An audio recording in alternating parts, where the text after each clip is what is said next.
The idea of we can do more is what led us to the Bob Hope exhibit. Bob Hope really holds a special place in the heart of many who served the nation.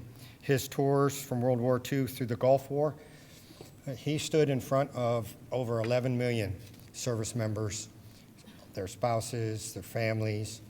He had the human dimension connection. So what you'll see tonight and hear through April 17th came to life at the National World War II Museum in New Orleans. This is the premiere outside of New Orleans. I'm really excited that this is the very first venue. It couldn't be more appropriate.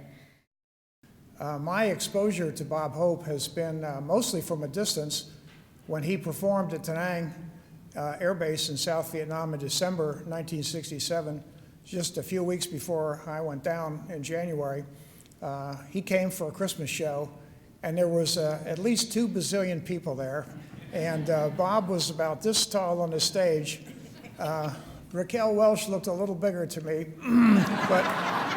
and so I want you to meet my better half, Chris, to tell a story of her personal encounter with Bob Hope during a time when those who went down and may or may not have been captured, certainly went missing in action like I was for many, many months, got a real big boost because of ladies like my wife, Chris, and the battle she fought successfully to bring some attention to the MIA POW issue.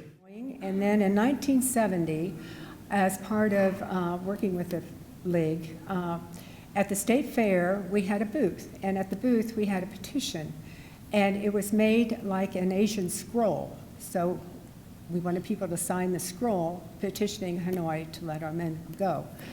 So I was kind of walking around the fair and just telling people, you know, you might want to go over to this booth and you might want to sign this petition and all of that. And I came across the Phil Donahue show. Stood there, it was just breaking up, and he announced at the end that Bob Hope was coming to town that Friday. Friday came, and I went out to Olentangy River Road to the studio, and Bob was just happy as could be, just bouncing around.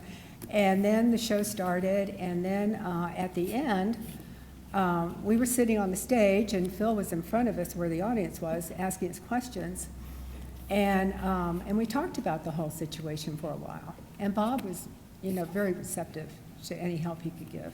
I think it's a well-rounded exhibit that expands the story of being a soldier, sailor, airman, marine, or coastie, and also the sacrifice that families make for military service.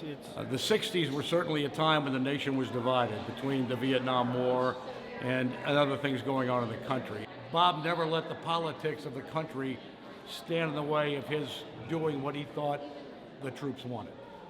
What you see here now is this wonderful, wonderful leader and American who gave his love and his appreciation to over 11 million service members from World War II all the way up to Desert Storm.